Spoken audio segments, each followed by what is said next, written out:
assim que nós vivemos numa sociedade bastante transtornada, em que as pessoas estão muito doentes e que muitas vezes a gente não tem consciência disso.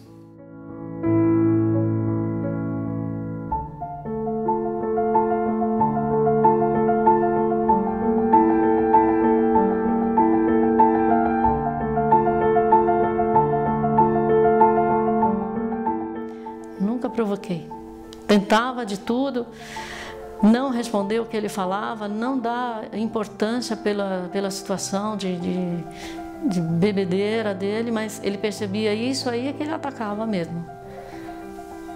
E quando ele percebia que não estava dando bola para ele, aí é que ele ficava agressivo mesmo. Ele queria, de qualquer maneira, briga, tanto comigo como com os filhos, e foi muito complicado. Eu não chegava a bater assim sempre, não. Foi só um chute. Na minha filha eu nunca dei um tapa. Eu dei um tapa agora de grande, que eu fui conversar com a minha filha mais velha, Fernanda, ela mandou eu tomar se foder, eu dei um tapa na bunda dela. Não, eu achei que casando ele fosse melhorar.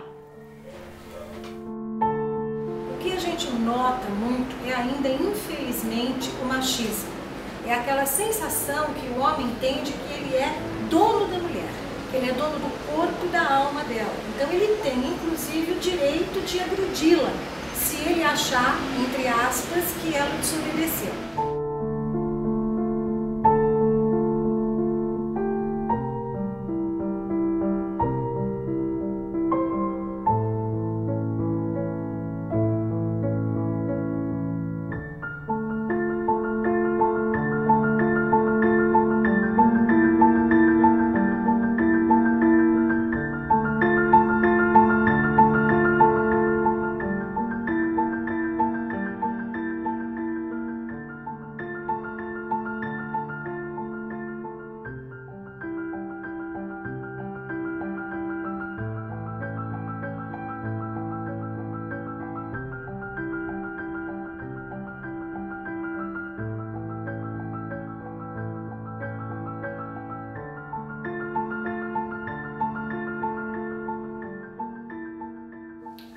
O que a gente percebe, quando a gente consegue analisar com um pouco mais de profundidade, é que, na verdade, em muitas situações, a pessoa que comete uma violência, na verdade, é uma pessoa que está diante dos seus próprios limites.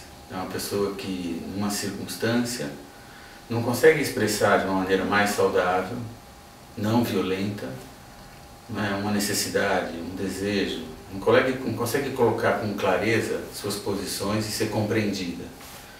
Então, nessas circunstâncias, a pessoa ela vai diretamente para a ação. E isso representa, na verdade, uma tentativa do indivíduo de se comunicar, de dizer que ele não está conseguindo, se expressar. Aí conheci a Bernadette lá no tribunal, a gente namorou, noivou, casou, teve os momentos bons e teve os momentos ruins, né? Que eu comecei a descambar na bebida e ela não gostava. E teve um dia que eu chutei ela, não sei o que foi que ela falou, não lembro, eu chutei ela e foi mal, quebra-pau. Olha, desde o namoro o Sidney era agressivo. Porque ele me ameaçava, às vezes ele pegava o grampeador, ele punha debaixo da roupa para me dizer que era uma arma. E eu morria de medo, eu saía correndo da sala. Você entendeu? Então foi assim, a princípio eu tinha muito medo, sim. Demorou uns anos, mesmo depois de casada, com as crianças pequenas, você entendeu? Eu tinha medo. E tinha medo também de ficar na minha casa sozinha. Então, às vezes eu falava, meu Deus, traz ele, mesmo bêbado, mas traz ele. Porque eu estava sozinha com as minhas filhas em casa. percebia nada, nada mesmo, nada mesmo. A única coisa que eu sabia é que o pai dele sempre bebeu muito e judiava muito da mãe. E as pessoas falavam para mim se eu não tinha medo, eu falava, ah, mas ele é diferente, ele não vai fazer isso, o pai dele é uma pessoa que não tem cultura nenhuma, ele é uma pessoa diferente, que estudou, que tem mais noção das coisas certas, e no fim nada disso adiantou. Ele, desde que começou a beber, que eu percebi mesmo, foi o dia que eu fiz 1 ano de casada, né? E assim foi durante 31 anos, quer dizer, que eu tive problema com bebida, foram 30 anos, né?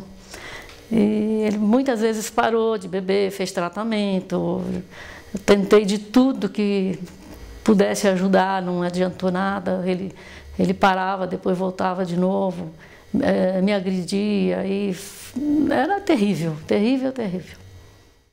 Todo episódio tem 3 causas. Uma causa externa, que eu chamo de terremoto. Uma causa interna, que eu chamo de labirintite. E desculpa verdadeira, que é usar a causa externa para esconder a interna. Aliás, as pessoas fazem isso com muita frequência. E é isso que eu trabalho, fazer com que as pessoas assumam a própria labirintite. Por quê? A gente só pode mudar a gente mesmo. É o primeiro princípio da mudança, tá certo? Então, eu preciso saber o que eu devo mudar. Por exemplo, hoje eu fiz a barba. Quer dizer, eu fui para frente do espelho. Eu não me enxergo. Se eu quiser me arrumar por fora, eu preciso de um espelho que me mostre o que eu preciso mudar. Por dentro é pior ainda. Se eu quiser me mudar por dentro, eu preciso de um espelho que chegue para mim e diga, olha, você é ótimo, mas esta coisa está errada. Isso você precisa mudar. O meu trabalho é tentar mostrar para as pessoas a sua labirintite, porque isso elas podem mudar. Esse é o primeiro princípio da mudança, é o mais conhecido, o menos respeitado. A gente passa a vida inteira dizendo que a gente só pode mudar a gente mesmo, fazendo força para mudar o outro. Certo? O que acontece na agressão? Terremoto, tem o agressor. Labirintite, tem a agredida, mas a agredida tem uma labirintite. Ela provoca o agressor. E no que ele agride, ele fica inferiorizado, porque quem bate perde. Certo? Esse é o motivo que faz com que ela só vai começar a andar o dia que ela deixar de usar a desculpa verdadeira, porque tem o agressor, e encarar a labirintite dela, quer dizer, o fato dela cutucar o outro para o outro agredir. Eu bebia para ter coragem de falar e fazer as coisas. Porque eu cheguei até em tocar fogo nesse carro. Então eu tentei de tudo, mas nada adiantou. Nunca houve nada que desse resultado. Ele, quando não bebia, ele era uma pessoa muito boa, muito legal, mas quando ele bebia, ele mudava completamente. E bebia muito, né? Na sexta-feira, ele comprava um garrafão de pinga de 5 litros e entre sexta-noite, sábado e domingo, ele tomava tudo. Aí na segunda-feira ele ficava doente, não podia ir trabalhar, ficava em casa. Aí, às vezes, procurava médico para atestado, às vezes perdia o dia, não era sempre que ele aguentava ir até o médico para pegar um atestado. Aí então perdia, praticamente todos os domingos do mês ele perdia, porque ele faltava toda segunda-feira do trabalho. Porque é nessas relações familiares que as pessoas se sentem muitas vezes mais livres, menos contidos, para poder viver seus dramas, para liberar suas frustrações, suas loucuras, enfim. E aí é que se encontra um campo bem fértil para se gerar violência. Sim, ele era mais violento quando bebia. Porque ele é assim, ele é curto e grosso. O que ele tiver que dizer, ele diz para as pessoas, independente se vai ofender ou não. Mas quando ele bebia, ele era muito mais violento. Ele mudava de fisionomia, de atitude.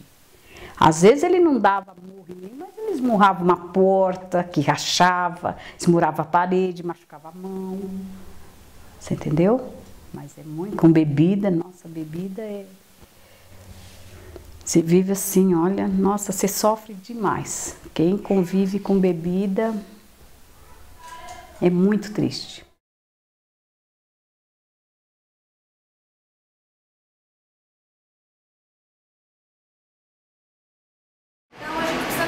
Cuidado, muito brava quando eu vejo às vezes as pessoas, principalmente policiais mesmo, delegados ou delegadas, dando entrevista, e pergunto para eles qual a principal causa da violência do homem contra a mulher. A primeira coisa que aparece na boca deles, alcoolismo. E não é verdade. Na realidade, isso não é verdade. Ele pode até estar embriagado quando bateu, mas ele não é alcoólatra. Ele tem bastante noção de tudo aquilo que ele está fazendo.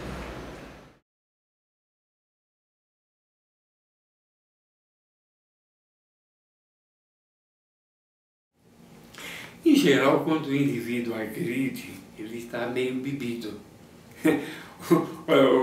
Meio bebido, mamado, quer dizer, ele tomou um pouco de álcool. Então vamos entender o que é o álcool. O álcool é um depressor. Mas a primeira coisa que o álcool deprime é a censura. Por isso a gente fala in vino veritas. No álcool está a verdade. A gente tem o superego que toma conta dos nossos impulsos. Quando você toma um pilequinho, você bebe alguma coisa, você bota o superego de porra, porque a primeira coisa que fica de fogo é o superego, certo? Então, por isso que o cara bebe. O cara bebe para dar um porre no superego, para liberar a emoção dele. O que é a labirintite da pessoa que é agredida? É fazer o outro beber. Porque na hora que ela faz o outro beber, o outro bota de fogo o seu superego, aparece a emoção, ela é agredida e ganha a briga. Porque quem ganha a briga é quem apanhou, não é quem bateu. Quem bateu está inferiorizado. Isso é muito, nossa, isso é tão frequente que você não faz ideia. Quando a gente está diante de uma violência ou de uma pessoa que agiu de uma forma violenta e que acabou ferindo outra pessoa, o primeiro movimento que a gente tem é um movimento assim de repúdio, de rejeição, de crítica. Não é? Então, a representação que a gente tem da violência sempre é uma coisa muito negativa, porque realmente a violência faz sofrer a vítima, mas também faz sofrer o agressor. Então é nesse sentido que a gente diz que a violência, em muitas e muitas circunstâncias, na verdade, é um pedido de ajuda de uma pessoa que não consegue mostrar de uma forma clara, objetiva, saudável, não violenta, o que ela precisa, o que ela deseja. Eu entendo que nós não somos educados para viver a vida. Nós não recebemos esse tipo de educação que é básica para viver. Nós não somos educados para lidar com as nossas incontáveis emoções. E aí, isso reflete com o próximo mais próximo. A pessoa com quem nós temos mais dificuldade são aquelas pessoas mais próximas e aquelas pessoas que a gente sabe que não vão nos abandonar tão facilmente. Então, geralmente são essas relações que são mais sofridas, onde eu me permito expressar toda a minha negatividade, entendendo a negatividade como aquilo que me deixa menos feliz, menos alegre, menos motivado, menos tudo na vida. Geralmente eu tendo a descarregar isso, nós todos tendemos a descarregar essa negatividade com quem a gente mais ama, por incrível que pareça, e com quem está mais perto da gente. Falta educação. Educação para aprendermos a viver em paz, para aprendermos a viver em paz conosco, para aprendermos a viver em paz com os outros e para aprendermos a viver em paz com essa natureza maravilhosa. Esse tipo de educação, infelizmente, ainda é muito deficiente, né? A gente aprende muitas matérias, mas essa não. Eu fui criada num lar pobre e feliz. Entendeu? Meu pai, minha mãe, Você entendeu? Eu nunca vi meu pai brigar com a minha mãe. Você entendeu? Eu não brigava com os meus irmãos. E eu tentei passar isso, mas o Sidney não... Você entendeu? Talvez porque ele veio também por causa do problema do pai. Mas eu, assim, particularmente, ainda eu acho que a bebida e a droga é uma questão de caráter. Você entendeu? Falam que é doença, pode até ser doença, mas se você for firme, se tiver um caráter, você não vai beber e nem vai se drogar. Bom, a minha infância foi péssima. Eu tinha um pai que bebia, tinha uma mãe que era muito rígida, brigava muito e a gente tinha que ver tudo aquilo. Fui crescendo, não podia sair de casa. Fui sair de casa com 19 anos, aí descambei na noitada, entrei no tribunal, descambei na noitada, fui boêmio, bebia, mas nem tanto como eu estava bebendo ultimamente. Eu diria que você é uma pessoa muito sofrida, que você está usando essa máscara. Isso é uma máscara. Você não é assim, você está se reduzindo a esse papel. Você precisa de ajuda. Isso não está te fazendo feliz. Em algum momento você deve sentir uma fragilidade enorme, uma dor enorme que você não tem coragem de confessar. Mas é muito importante que você se dê conta disso. Porque todos somos fortes e frágeis. Todos somos contraditórios, vastos. Assuma um pouco a sua inteireza. Você está se reduzindo à agressividade. Você não é só agressividade. Porque, veja, se a mulher me faz a pergunta, eu vou dizer, olha, você tem uma labirintite. Se o homem, o agressor, me faz uma pergunta, eu vou dizer para ele, você tem uma labirintite. Quer dizer, você tem uma parte sua que você toma um pouquinho de álcool para botar de fogo o superego, para aparecer a violência do machista que você é. Quando eu tive coragem de reagir, ele me ameaçou, eu peguei a tesoura que eu estava usando para cortar costura, que eu costurava muito para fora, trabalhava muito. Aí ele chegou, deu um soco no farol da máquina e quebrou. E falou que ia me dar aquele soco no meu rosto, não sei lá onde, né? Aí eu peguei a tesoura e ameacei e falei para ele, se você der, você vai ficar com o pescoço cortado agora, né? Aí ele recuou, saiu de perto e me bater mesmo, nunca mais. Mas ameaçar, ele ameaçava muito. Muito mesmo. Ele era uma pessoa que, quando ele cismava de me caluniar, falava coisas que não existia de jeito nenhum e eu não aceitava, né? E ele, então, ameaçava, ele achava que se ele me ameaçasse, eu ia abaixar para ele bater de novo, né? Mas aí eu nunca mais deixei. Eu sempre, depois disso, sempre enfrentei.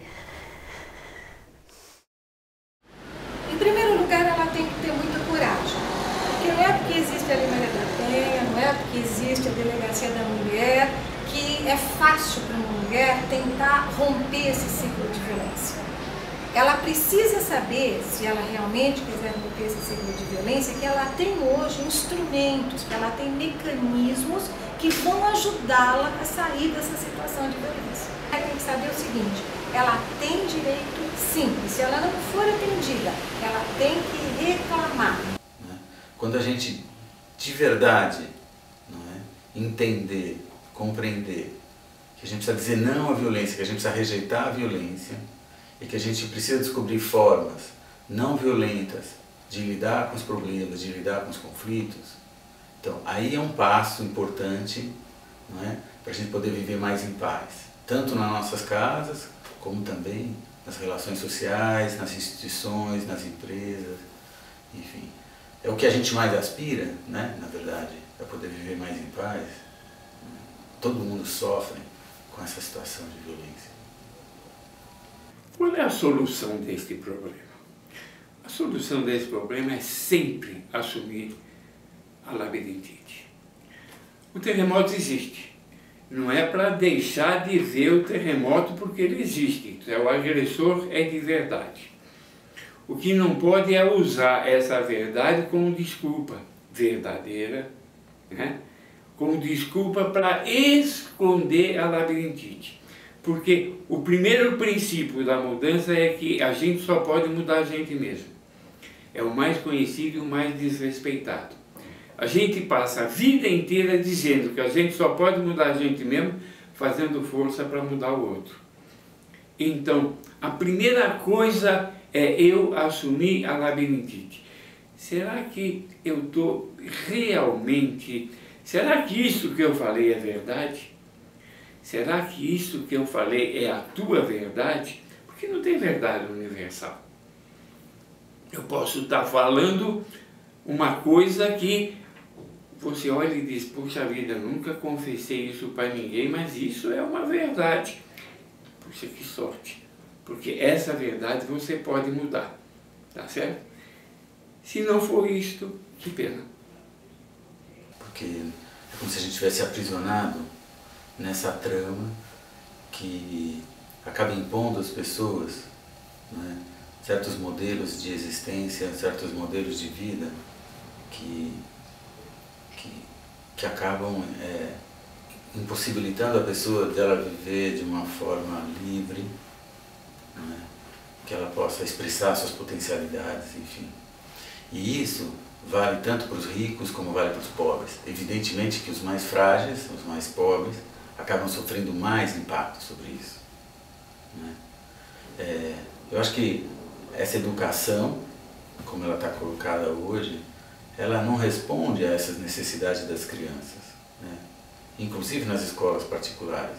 Então, nesse sentido, sim, a gente precisaria também mudar as escolas, repensar o que a gente entende por educação. As pessoas não vão procurar terapia por causa da labirintite, porque ela acha que se for fazer terapia, ela está assumindo que tem uma determinada culpa. Mas eu acho que a terapia pode ajudar sim. Mas tem o terremoto, ela é cara, tem a labirintite, quem vai fazer terapia é doido. A coisa mais comum de acontecer é o seguinte, começa aquela briga, a vizinhança chama a polícia militar. O policial chega lá, a viatura, bate na porta, né? Sai quem? Ele, para atender o policial. Atrás dele vem a mulher pingando sangue, toda machucada. Ele chega para o policial, ô seu Bato, não liga não, seu Bato, estou muito cansado do trabalho, olha, a gente perde a cabeça, essa mulher me atormentou. E sabe aquele corporativismo masculino? O guarda, ao invés de ver que ela está pingando sangue, a vizinhança toda reunida assistindo aquilo, ele olha para a cara e fala, ô dona, só não tem vergonha, coitado do seu marido, trabalha o dia inteiro e a senhora ainda vem atormentar a cabeça dele? A mulher machucada, sangrando, vai falar o quê?